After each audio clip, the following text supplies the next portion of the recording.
सालों का इंतजार खत्म हुआ, राम मंदिर बनकर तैयार हुआ। कार सेवकों को याद कर अचानक भावुक हो गई साध्वी निरंजन ज्योति। श्री राम जन्मभूमि आंदोलन में प्रताड़ना झेलने वाली साध्वी ने पहली बार कैमरे पर खोला रुला देने वाला राज। धर्म ज्ञान पर साध्वी निरंजन ज्योति का सबसे भावुक इंटरव्यू। शायद मुझे लग रहा है कि जब राम लला अपने मंदिर में विराजित हुए उस दिन सच्चे अर्थों में उन बलिदानियों को श्रद्धांजलि मिली होगी, उन कोठारी बंधुओं को श्रद्धांजलि मिली होगी। वो दर्द जिन्होंने देखा है वो कभी भूल नहीं सकता। निहत्थे कारसेवकों को गोलियों से भुना गया।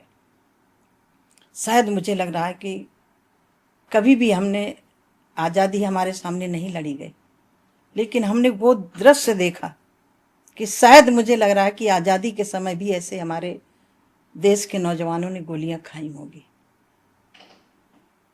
जिस वक्त आपने आप भावुक हो गई।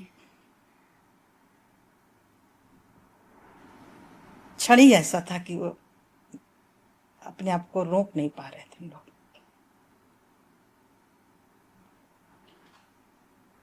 वो दौड़ भी देखा जब हमारे संतों को जेल में डाला गया। माननीय साध्वी रीतमरा जी को इंदौर से किस तरह से गिरफ्तार किया गया था। दोष क्या था? यही तो था कि हम राम जन्मभूमि आंदोलन के लिए दीदी साध्वी रीतमरा जी पूरे भारत में जा जा करके हम जैसे लोग गिलहरी की तरह, मैं तो कह सकती हूँ दीदी साध्वी रीतमरा दीदी ने पूरे देश को झकझोरा। लेकिन मैं वो दृश्य नहीं भूल सकती। इंदौर में दिग्विजय सिंह की सरकार ने रात में गिरफ्तार किया था। मैं आऊंगी उस पर, मैं वो विस्तार से समझूंगी कि वो पूरा प्रकरण क्या था। जब आपने पहली बार आप इस पूरे आंदोलन में कदम रखा, जब आपने वो ध्वजा हाथ में लिया, आपको 1% भी उम्मीद थी कि आप अपनी आंखों के सामने अपने जीवन काल में राम मंदिर को ऐसे बनते हुए देखेंगी?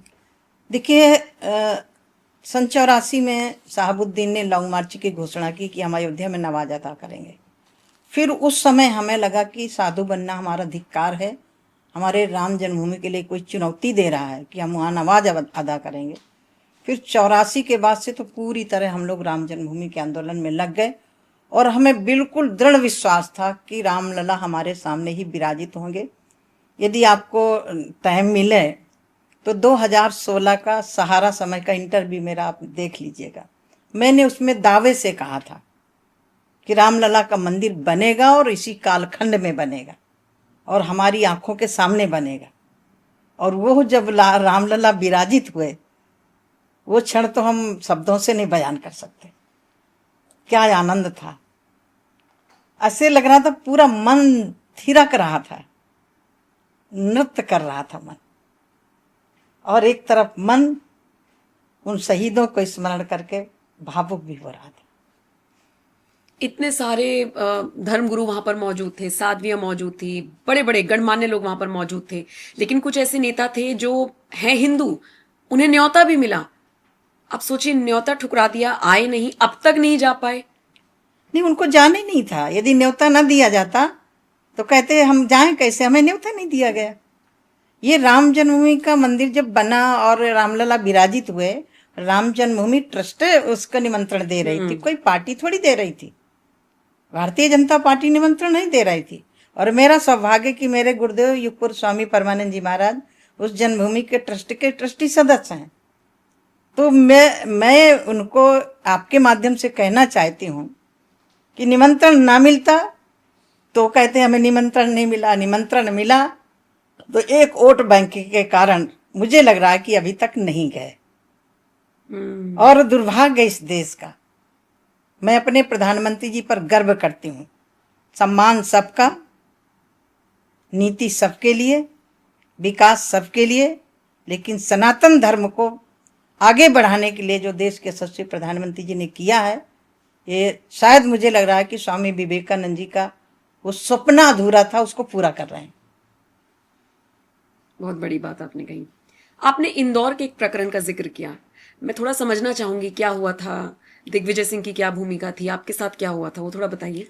ऐसा एक मंडला क्षेत्र है मध्य प्रदेश में, तो उसमें 10,000 हिंदू जो कन्वर्ट हो गए थे, उनको माननीय अशोक सिंघल जी दीदी माँ जी के समक्ष उनको वापस घर लाया गया था।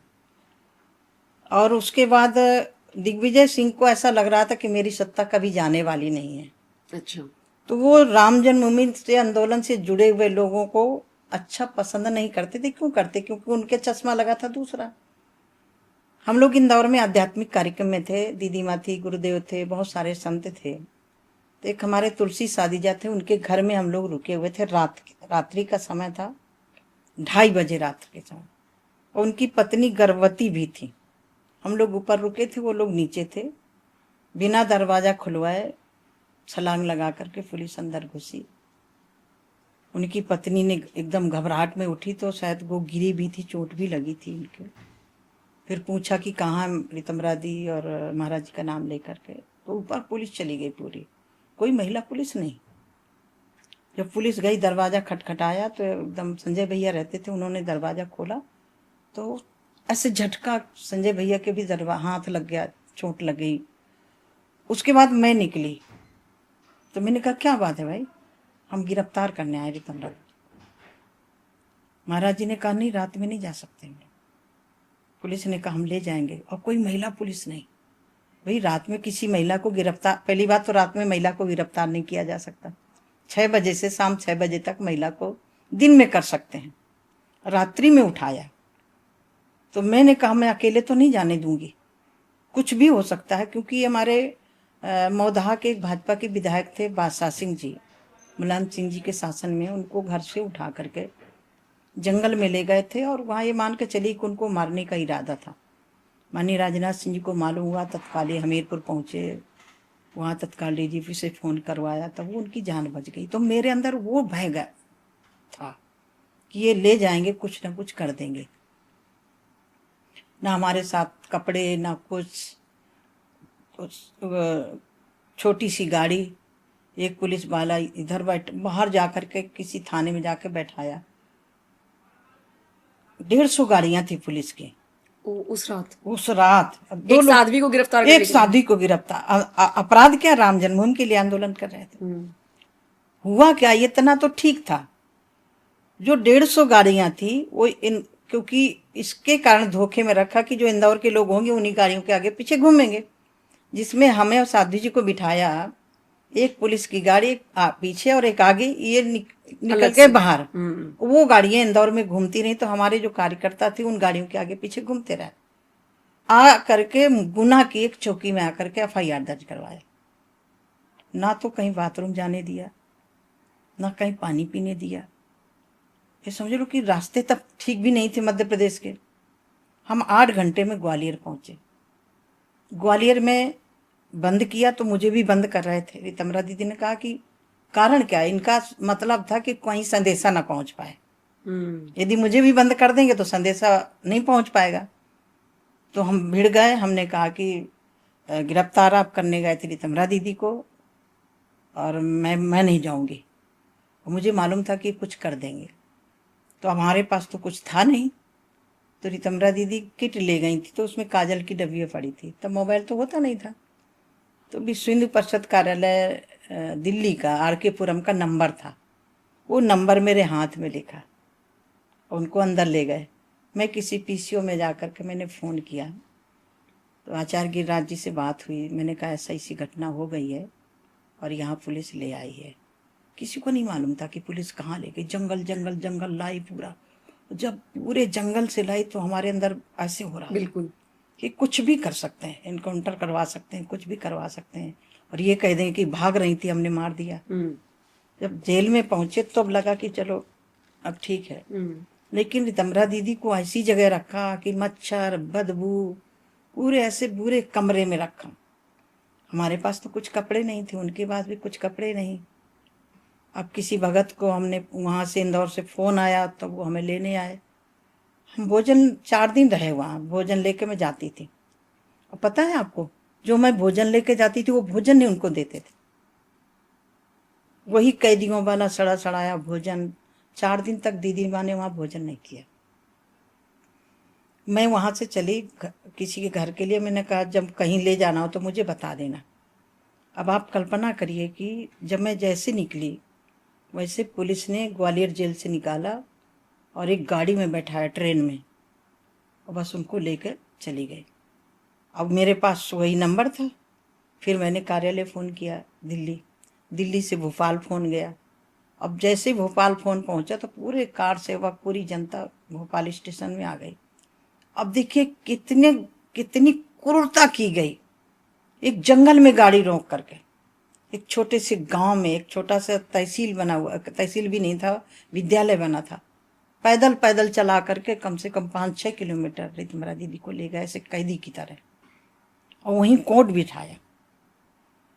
और गुनाह वही था, बस वही गुनाह, कुछ नहीं। राम जन्मभूमि के लिए आंदोलन में ये समाज को जगा रहे थे। हम्म।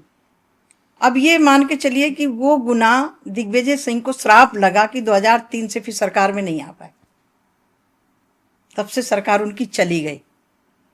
ऐसे संकट राम जन्मभूमि आंदोलन के समय भेष बदल के जाना, कैसे छुप के रहना और सभाएं भी करना, लोगों को जागरूक भी करना, लोगों को जगाना भी और बच के भी रहना। तिहाड़ जेल में डाल दिया गया, क्या क्या यातनाएं झेली हैं।